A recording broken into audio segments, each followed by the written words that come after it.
আমরা অট্ট হাসি দেই না, কিন্তু শুনি না পায়ের নিচের মাটি কি বলে। যখন কেউ মাটির উপরে অট্ট হাসি দেয়, অট্ট হাসি বোঝেন? খিলখিলে হাসি যেটাকে বলে, আওয়াজ করে হাসি দেয়, পায়ের নিচের মাটিটা বলে তাদহাকু আলা যাহরি সাতাবকি ফি বাতনি। তুমি আমার পিঠে হাসো, হতে পারে তুমি আমার পেটে কাঁদবে। সত্য, হতে পারে তুমি আমার পেটে কাঁদবে। আবার যখন মাটির পিঠের উপরে যখন ফুর্তি করে, ফুর্তি, খুশি, ফুর্তি, ফুর্তি করে যখন, যেমন যুবকরা 14 তারিখে করে, 31 নাইটে করে। 14 তারিখ বোঝেন তো? কোন মাসের? ও, এটা তো খুব ভালো স্মরণ আছে, ঠিক না? সুবহানাল্লাহ, মানে থাকুক আর না থাকুক, 14 তারিখে মনে আছে। ফুর্তি যখন করে তো নিচের মাটিটা বলতে থাকে তাসুরু আলা যাহরি, তুমি আমার পিঠে ফুর্তি করো, সাতাহজানু ফি বাতনি, হতে পারে তুমি আমার পেটে দুঃখের সমুদ্রে ডুববে। আর যখন রং তামাশা করে, রং তামাশা, তখনও কিন্তু মাটি বলে তাকুলুকাল আলওয়ানু আলা যাহরি, আমার পিঠে তোমাকে রং তামাশা খাইতেছে, তাই না? সাতাকুলুকা দুদু ফি বাতনি, আমার পেটে তোমাকে কিরা মাকড় খাবে। এই জন্য আমার বিষয় দুনিয়ায় কে কত ফেমাস এটা আমার বিষয় না। আমার বিষয় হলো আপনাদের বিবেকের পর্দা খোলা, যে আমি আল্লাহর কাছে কতটুকু ফেমাস, দুনিয়ায় আমি কতটুকু পরিচিত এটা আমার বিষয় না।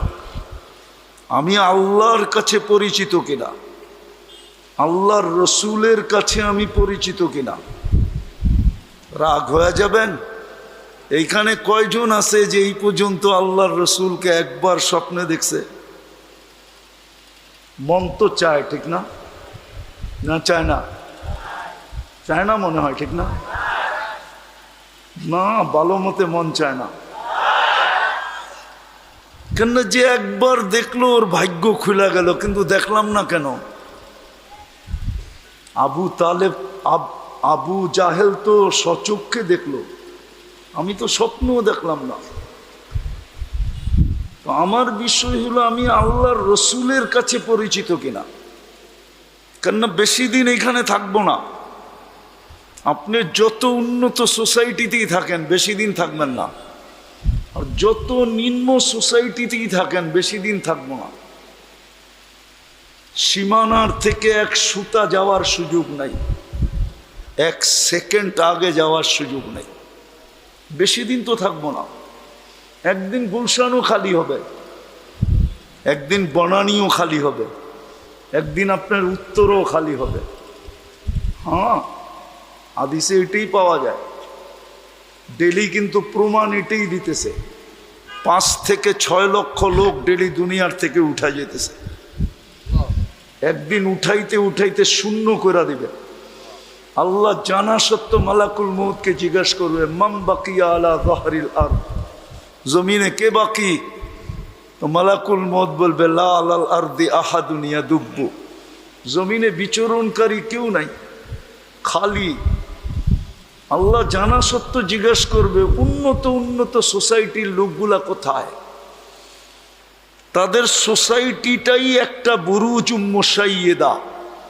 কোরআনে বলে না, ওয়ালাউ ফি বুরুজিম মুশাইয়্যিদা, উন্নত সোসাইটিগুলো এক একটা বুরুজ মুশাইয়্যিদা।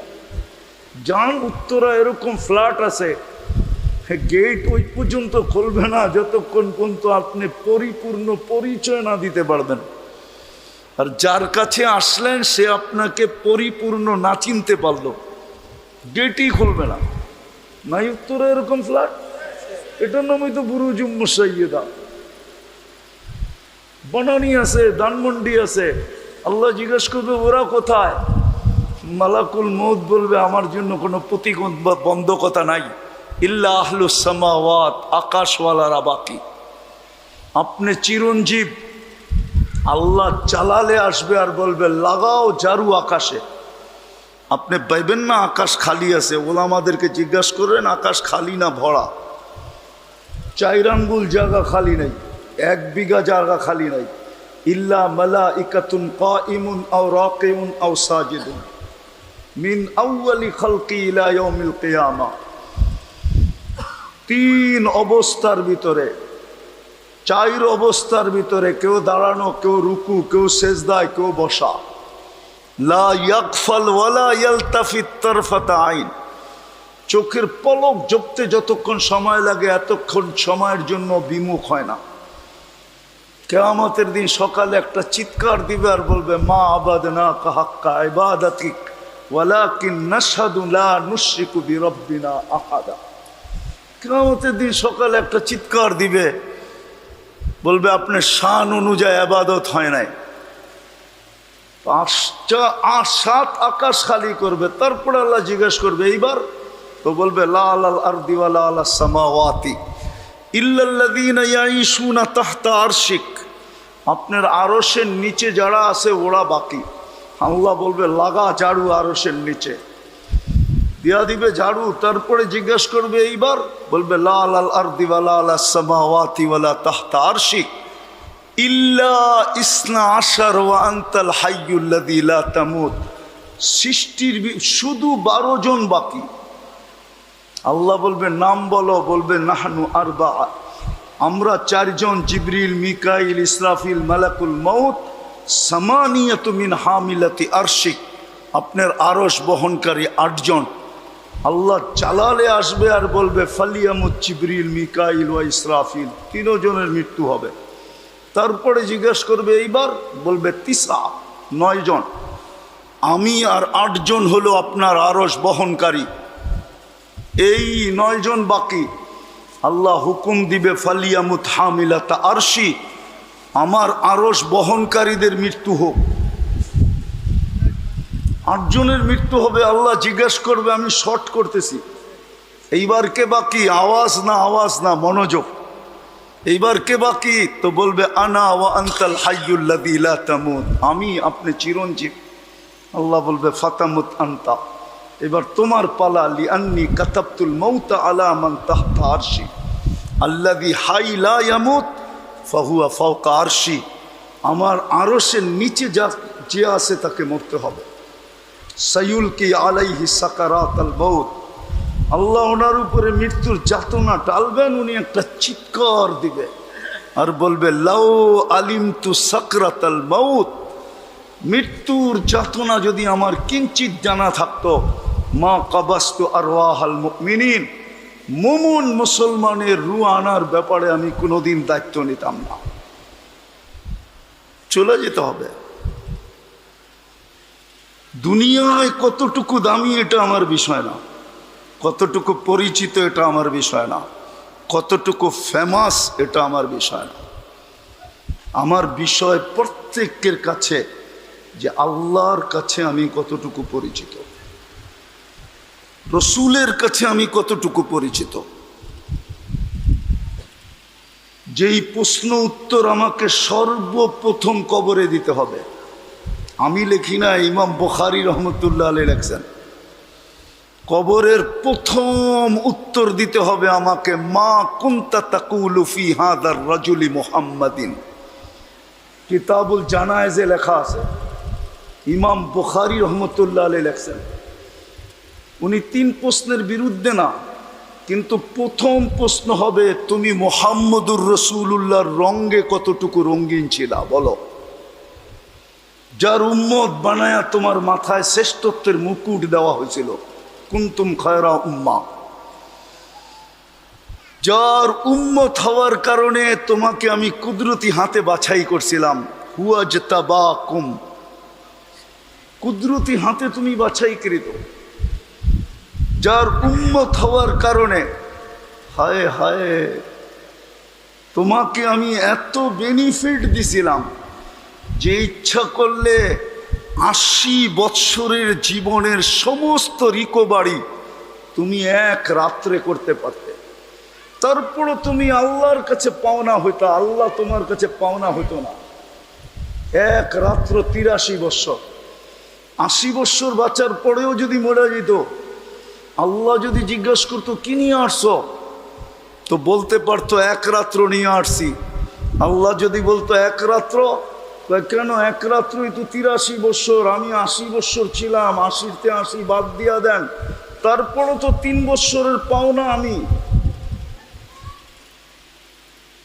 কি যুক্তি? ও যৌক্তিক না অযৌক্তিক?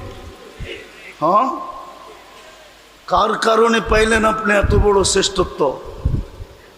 হ্যাঁ, 5 ওয়াক্ত নামাজ জামাতের সাথে পড়লে 1350 ওয়াক্তের নামাজ লেখা হয়।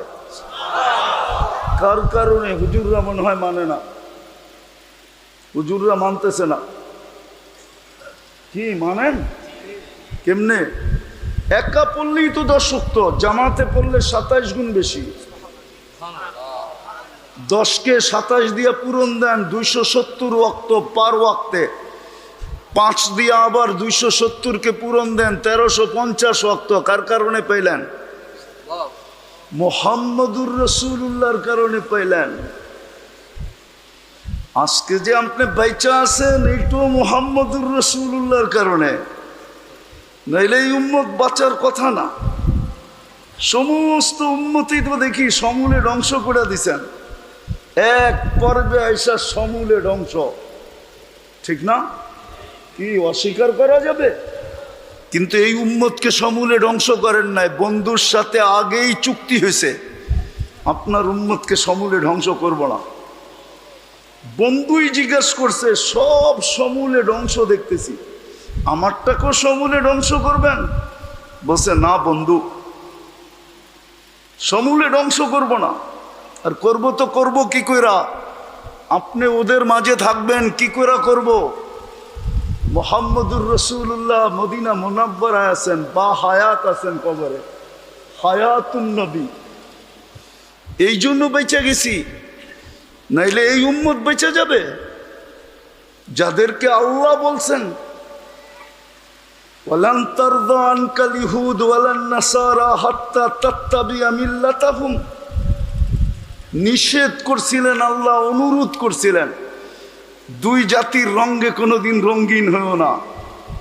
এই জন্য প্রত্যেক নামাজে ইমাম সাহেব চিৎকার দিয়া পড়ে গায়রিল মাগদুবি আলাইহিম ওয়ালাদ-দাল্লিন, আর মুসল্লিরা পুরা মসজিদ আমিন বইলা ফাটাইতে থাকে।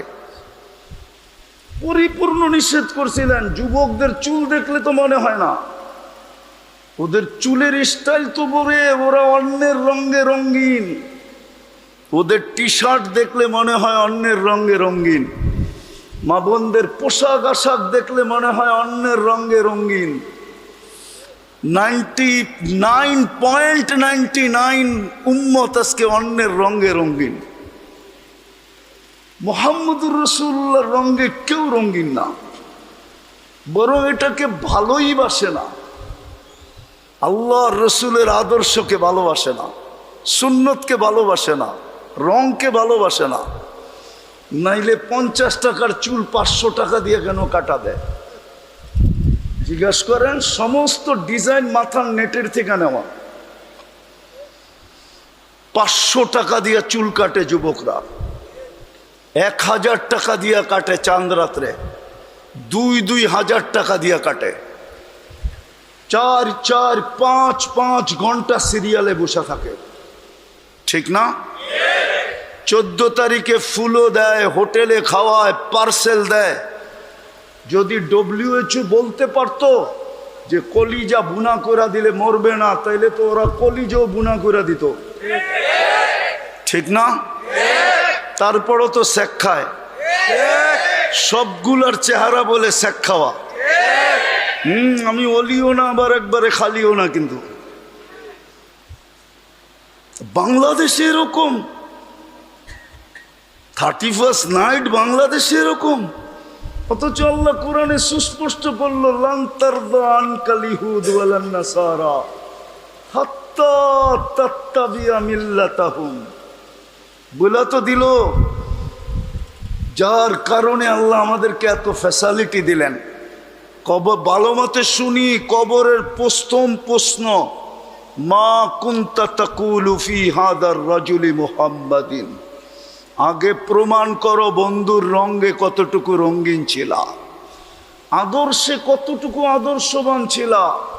আর যুক্তিও বলে এটা, মুহাম্মদুর রাসূলুল্লাহ না হলে আমরা আল্লাহ চিনতাম না, দিন পাইতাম না, দিন চিনতাম না। ইমাম বুখারী রহমতুল্লাহ আলাইহির যুক্তি সঠিক। বিদা আবারও পিছে যাইতেছি, দুনিয়ায় কে কতটুকু ফেমাস, কে কতটুকু পরিচিত, কার অবস্থান কি, এটা আমার বিষয় না। আজমপুরে আপনি কতগুলা বাড়ির মালিক, এটা আমার বিষয় না। আমার বিষয় হলো আল্লাহর কাছে আপনি ফেমাস কিনা, এটা ভাবেন। রসুলের কাছে ফেমাস কিনা। মনে উঠলো এই জন্যই বলতেছি, এক বাবা পর্যটক এলাকায় বৈশা বৈশা কাঁদতেছিল। তো একজন জিজ্ঞাসা করতেছিল, বাবা তুই এই জনসমুদ্রের ভিতরে বৈশা কাঁদিস কেন? তো বাবা বলতেছিল, বলবো? বলছে বলো। বলছে আল্লাহ মাফ করতে চাইতেছে, কিন্তু এই জনসমুদ্রের দিকে তাকাইলে দেখা যায় একজনও মাফ চাইতে রাজি না। অথচ 24 ঘন্টা আল্লাহ মাফ চাওয়ার জন্য প্রস্তুত, মাফ করার জন্য প্রস্তুত। 24 ঘন্টা। নাইলে এই হাদিস কেন আসতো, ইয়াদাহু ইয়াবসুতু ইয়াদাহু নাহারান হাত্তা ইয়াতুবা মাসিআল লাইল। আল্লাহ ডাকতেছে রাতের অন্ধকারে, যে গুনাহ করছিস আমি সারাদিন হাত প্রসারিত করে আসি, মাপ চাইতে দেরি, মাফ করতে দেরি করব না। আবার রাত্রে হাত প্রসারিত করেন, হাত্তা ইয়াতুবা মাসিআন নাহার। দিনের নাফরমান যেন রাত্রে আল্লাহর কাছে তওবা করে। তো বাবা বলতেছিল, ডাকতে তো আছে মাফ করার জন্য, কেউ তো মাফ চায় না, এই জন্য আমি কান্না করতেছি। 2 দিন পরে দেখা গেছে ওই বাবাই কবরস্থানে বসে কাঁদতেছে। তো ওই ব্যক্তি জিজ্ঞাসা করতেছে, বাবা 2 দিন আগে দেখলাম তোকে পর্যটক কেন্দ্রে বসে কাঁদতে, আজকে তুই কবরস্থানে কাঁদিস কেন? তো বাবা বলতেছে, বলবো? বলছে বল বাবা। বলছে চোখে দেখতেছি কবরবাসী মাপ চাইতেছে 24 ঘন্টা, কিন্তু একবারও তাকায়া দেখে না। ওইখানে তো ডাকতে ছিল মাফ করার জন্য, কেউ হাত উঠায়া মাপ চায় নাই। এইখানে সবাই মাপ চাইতেছে কবরস্থানে, সবাই, যে মালিক মাফ করে দেয়। কোরআনও এইদিকে ইঙ্গিত দেয়, কোরআনও এইদিকে ইঙ্গিত দেয়, রব্বানা ইন্নানা আবসারনা ফারজি'না আমাল সালিহা ইন্না লামুকিনুন। কিন্তু আল্লাহ তাকায়ও দেখে না। বিদায় আমার কথা বিষয় হলো যে আপনি আল্লাহর কাছে কতটুকু ফেমাস পাবেন, রসুলের কাছে কতটুকু ফেমাস, আল্লাহর কাছে কতটুকু পরিচিত, রসুলের কাছে কতটুকু পরিচিত। কবরের প্রথম প্রশ্ন কিন্তু এটাই হবে যে তুমি ওনার রঙে কতটুকু রঙিন ছিলা। সত্য এটাই। হ্যাঁ হ্যাঁ, এক প্রশ্নের জবাব যে মিলায়া দিতে পারবে, বাকি 2টা করাও হবে না আর দিতেও হবে না। কসম খোদার, বাকি 2টার প্রশ্ন করা হবে না আর বাকি 2টা দিতেও হবে না। একটার ভিতরেই 3টা ঢুকানো আছে, একটার ভিতরে 3টা ঢুকানো। একটা দিয়ে 3টা কমপ্লিট হবে। আর যদি একটা না দিতে পারলো, তাহলে বাকি 2টো প্রশ্ন জিজ্ঞাসা করা হবে না। বুঝবে একটাই দিতে পারবে না, বাকি 2টো দিতে পারবে না। বাকি শুধু সময় নষ্ট করে লাভ নাই। এই জন্য ভাবেন, সূর্য কিন্তু বলতে বলতে ডুবছে। লান আউদ ফি হায়াতিকা আবাদা। ও আজমপুরের মানুষ, হইতে পারে কাল সকালে তোমরা আমাকে কেউ উঠতে দেখবে না। এরকম জমিন আমার চোখে দেখা আছে। আমি ওই জায়গা চিনি যেখানে ঈসা আলাইহিস সালাম জিজ্ঞাসা করছিলেন, কাইফা দাম্মারাকুমুল্লাহু তাদমিরা। আল্লাহ তোমাদেরকে সমূলে মাটির সাথে মিশাইয়া দিল কি করে? তো মাটির নিচের থেকে আওয়াজ আসছিল বিতনা বিল আফিয়া। আমরা নিশ্চিন্তে ফুর্তি করতে করতে ঘুমায় গেছি। আজকে এই এলাকার প্রত্যেক মানুষ ফুর্তি করতে করতে টেলিভিশন দেখতে দেখতে ঘুমায় যায়। যুবকরা ওই পর্যন্ত নেটের জগতে থাকে যতক্ষণ পর্যন্ত চোখ ওর সঙ্গ দিতে থাকে। যখন অপারক হয়ে চোখ বন্ধ হয়ে যায় তো মোবাইল ডাইনে বামে বা বুকে রাইখা ঘুমায়া যায়। ওই মাটির নিচের থেকে আওয়াজ আসছিল বিতনা বিল আফিয়া। আমরা ফুর্তি করতে করতে নিশ্চিন্তে ঘুমায় গেছিলাম। আসবাহনা ফিল হাবিয়া, সকালে উঠা দেখি হাবিয়া দুজোগের ভিতরে। সত্য, আল্লাহ এইদিকে ইঙ্গিত দিছেন, লাউ আমারতুল আরদা লাবতাল আতকা ফি বাতনিহা। আল্লাহ বলে জমিনকে হুকুম দিতে দেরি, তোকে পেটে নিতে দেরি করবে না। এইখান থেকে উঠা দাঁড়ানোর সুযোগ হবে না, দাঁড়ানোর। আমি বদদোয়া দিতেছি না, বুঝাইতে চাইতেছি, বুঝাইতে। আর আল্লাহর কাছে পরিচিত হওয়ার জন্যই আমাদের পিছে বাজেট। ডেলি আল্লাহ বাজেট ব্যয় করতেছেন, বাজেট। এক দেশের সরকার জনগণের জন্য কয় টাকা বাজেট ব্যয় করে? কয় টাকা? যদি বাজেটেই ব্যয় করতো তাহলে হাজার হাজার লক্ষ লক্ষ কোটি টাকা কিভাবে পাচার হইতো? ঠিক না? কয় টাকা বাজেট আপনার পিছনে ব্যয় করে? অথচ আল্লাহ ডেলি বাজেট ব্যয় করে কত? যদি এই পানির দামে অক্সিজেন কিনতে হতো এই আজমপুরে কারো বাড়ি হতো না, কারো বাড়ি। আমি প্রমাণ দিব, ডেলি 16,500 টাকা পার হেড প্রত্যেক ব্যক্তিকে বিল দিতে হতো। 550 লিটার অক্সিজেন নেই, 30 টাকা পার লিটার। গুণ দিয়া দেখেন, 550-কে 30 দিয়া দেখেন না কত হয়। মোবাইল তো সবার সাথে আছে, মাসে 4,95,000 টাকা বিল দিতে হতো। এই বাজেট ডেলি কে ব্যয় করে? হ্যাঁ, দুই একটা আরো দেখাবো, উচিত দেখানো। আম্মা বিনিআমাতি রাব্বিকা ফাহাদ্দিস। আল্লাহ বলে 24 ঘন্টা তোকে আমি নেয়ামতের ভিতরে ডুবায় রাখি। জিহ্বা আমাদেরকে স্বাদ চেক করে দেয়, স্বাদ। যদি মেশিন দিয়া করতে হইতো তাহলে বোঝা যেত উত্তরা মেডিকেলে কত বড় লম্বা লাইন হয়। কয়েক কিলোমিটার না কয়শো কিলোমিটার পর্যন্ত লম্বা লাইন হয়। যদি স্বাদ মেশিনে চেক করতে হতো তাইলে উত্তরা মেডিকেলে, বাংলাদেশ মেডিকেলের লাইন 200-400 কিলোমিটার লম্বা হতো। আর সবাই ডায়াবেটিস এলারা সবাই চিৎকার দিত আগে, ডায়াবেটিস মইরা যাইতেছে, আমিও মইরা যাইতেছি, আমার 7টা আগে চেক করে দে। নাইলে ফ্রিজের মতো, ওয়াশিং মেশিনের মতো একটা মেশিন প্রত্যেকের ঘরে কিনা রাখতে হতো স্বাদ চেক করার জন্য। তাইলে বোঝা যেত যে স্বাদ চেকিং মেশিনের দাম কত। হ্যাঁ, আবার এটাও হইতে পারত, আমাদের দেশে সচরাচর দেখা যায় হাসপাতালে রিপোর্ট ভুল হয়। হইতেও পারত ওই মেশিন আপনাকে ভুল রিপোর্ট দিয়া পচা জিনিস খাওয়ায় দিত, আর ওদিক দিয়া খাইতে দেরি, ফুড পয়জন হইতে দেরি হতো না। দৌড় দিতেন হাসপাতালে, ওখানে যায় আবার 10 পেটি। চিনেন না ব্যবসায়ী ট্যাবসায়ী? পেটি চিনেন? পেটি কি? পেটি কি? তুরমিয়া ব্যবসায়ীরা পেটি বলে এক রাত্রে, তো দেখা যেত 10 লাখ গেছে গা এক রাত্রে। অথচ আপনার জিহ্বায় তো আজ পর্যন্ত ভুল রিপোর্ট দিল না। আমি আপনারটা নিয়ে ভাবি না, আমারটা নিয়ে ভাবি যে আমি তো সারাদিন পান খাই, পারলে ঘুমের মধ্যেও খাই, কিন্তু আমার জিহ্বা তো আজ পর্যন্ত ভুল রিপোর্ট দিল না। তিতাটাকে তো তিতাই বলতেছে, মিষ্টিটাকে তো মিষ্টিই বলতেছে, জাল বেশিটাকে তো ঝাল বেশিই বলতেছে, সুস্বাদুকে সুস্বাদুই বলতেছে, অসুস্বাদুকে অসুস্বাদুই বলতেছে। আমার জিহ্বা তো আজ পর্যন্ত ভুল রিপোর্ট দিল না আমাকে। এই বাজেট কে ব্যয় করে? এরকম এই শরীরটাকে খুইলা দেখানো যায়।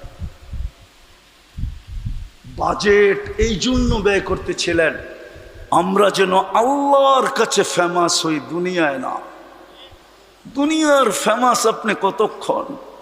কবির কথাই তো সত্য, আজল্লে না ছোড়া কিসরা না দারা, उसी से सिकंदर सा फाते भी दिहारा, हर एक लेके क्या क्या हसस सुधारा, परा रह गया यही ठाट सारा, आहसन मंजिला से नवाब आहसानुल्लाह नाई, लालबाग किला से मालिक नाई, সোনারগাঁ আছে শাখা নাই।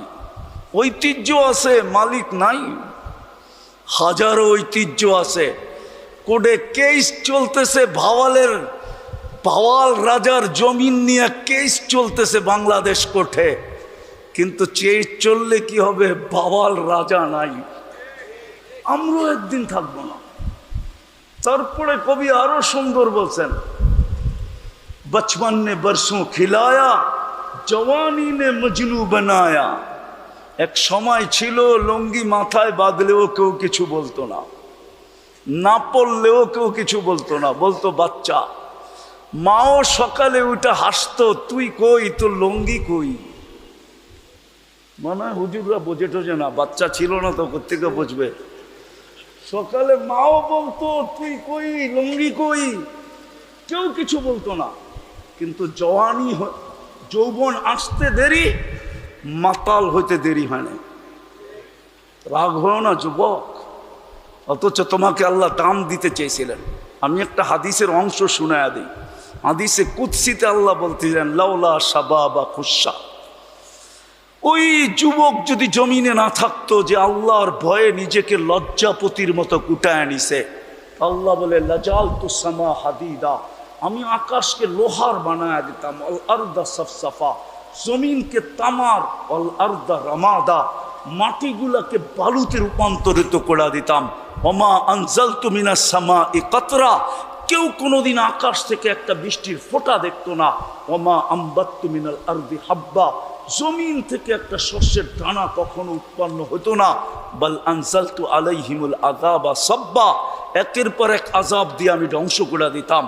কিন্তু যুবকের জন্য পারি না। কিছু যুবক আছে যে লজ্জাপতির মতো আমার ভয়ে নিজেকে গুটায় নিছে, কখনো মাথা উঠায়া তাকাই না, সারাদিন মাথা নিচা করে দেখতে দেখতে যায়, ডাইনেও দেখে না বামেও দেখে না, লজ্জাপতির মতো নিজেকে আমার ভয়ে কুটায় নিছে। ওরা যদি না থাকতো, এইবার বাবু যুবক, ওই যুবকের দাম কত আল্লাহর কাছে? আরে বাবু না, দুনিয়ার মানুষের কতক্ষণ দাম দিতে জানে। বলা দিলে তো আমার দেশের উপরেই লাগবে, ঠিক না? বলমু হ্যাঁ হ্যাঁ হায় হায়, আগস্ট নিয়ে কত তাল বাহানাই তো চলতেছে, ঠিক না? হ্যাঁ, এই তো হলো দুনিয়ার অবস্থা, ঠিক না?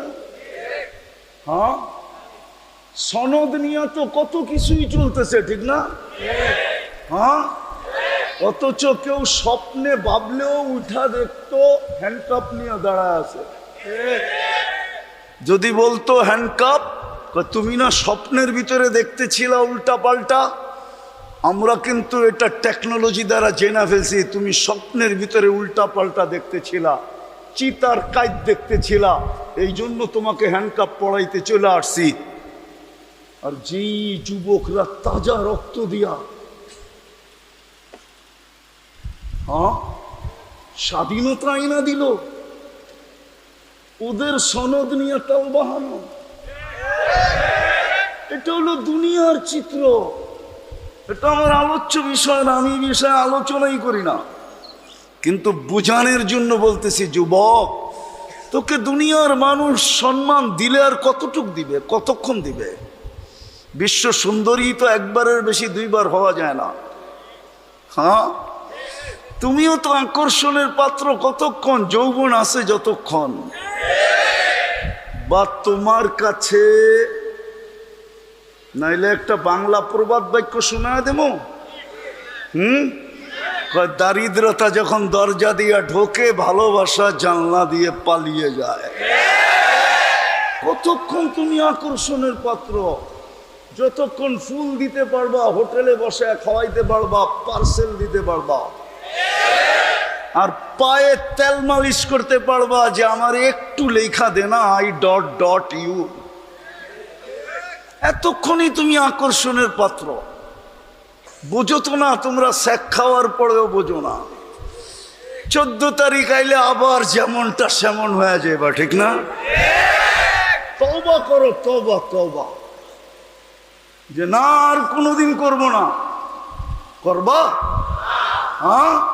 আরে যুবক, তোর কপালে যেটা লেখা আছে ওটা আসবেই আসবে। তোর পায়ে তেল মালিশ করে আসবে, তেল মালিশ করে। তোর মালিশ করতে হবে না।